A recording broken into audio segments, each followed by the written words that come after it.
Yes, you can look at dictatorships and say what's common to them all.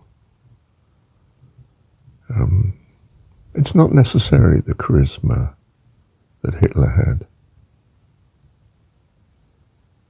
It's not necessarily the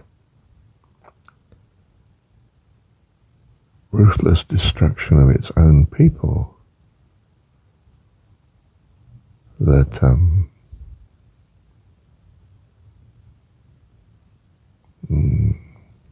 Stalin or Mao had.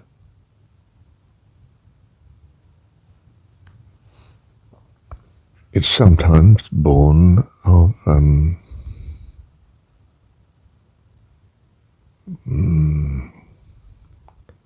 criminal groups in society, like the Italian case, the mafia, and perhaps the American case, which is probably a sort of mafia gang culture as well, was the criminal element in the 1930s states.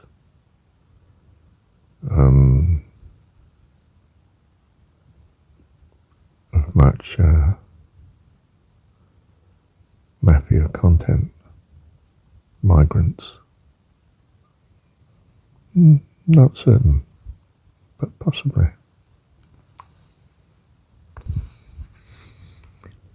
But the European totalitarian state of history was largely elitist, the landowning class. And from our point of view, the peasant's life was dreadfully inferior and miserable and unhappy and depressed.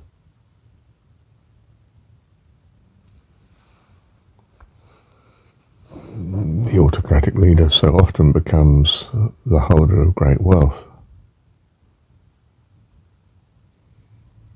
whether it's well, you can make your own examples there, can't you, in the modern day. But he doesn't necessarily do so.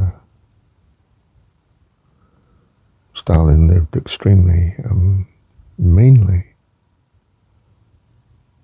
And Mao, as regards dress, display and appearance, but still frighteningly strongly, of course. Frighteningly autocratic. Are we saying democracy is therefore good? No, it's in some ways much confusion, and confusion doesn't by any means necessarily give birth to peace and well-being.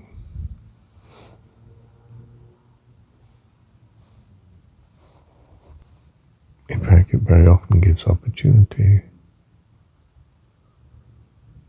for someone who's what we might term as rather evil taking over the helm.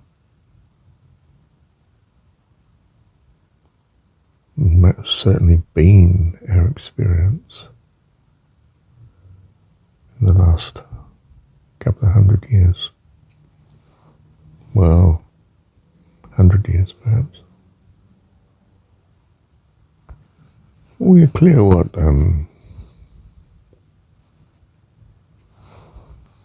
tyrants and dictators can be, and we're not at all clear of how we safely protect ourselves from such coming to power.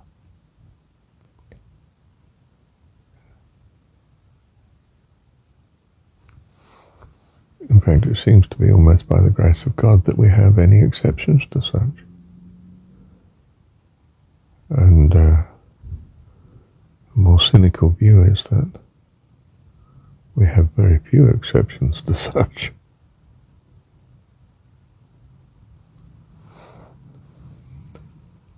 democracies are the thinly veiled dictatorships, at the least by a ruling class, and typically a ruling class of a very small number of very powerful and wealthy individuals, or individuals that become wealthy in an extremely short period of time. And by means that we hold to be unacceptable and violent and sinister. We have it in John 17, I pray not for the world, but for those whom thou hast given me.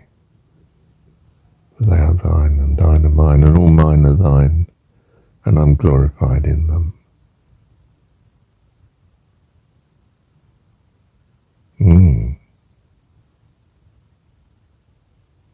I think that says it all.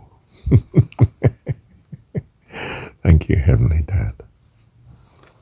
You see, it may be that long-standing dictatorships are simply the establishment. And all sorts of nefarious things go on in politics, that people disappear in the night and so on, or they have rather bad accidents. Or we have timely wars and so on. And the variety is that occasionally some maverick seizes the helm and becomes a new order. And not being very polished is a bit more obvious of the nefarious acts that he carries out. And somewhere amidst it all, by the grace of God, life goes on. And at the grassroots level, there's still loving kindness and the Good Samaritan, if you like, rescue and fellowship. Sometimes acute, as in great bravery. Someone risks their life for someone else. Have greater love than this hath man than he that gives his own life for his friend. Parents do this. Not all parents, of course, but some.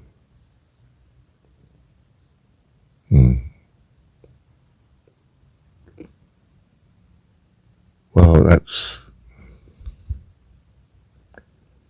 the sort of drive behind the Christian story, isn't it?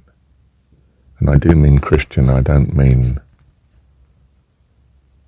Jesus' story.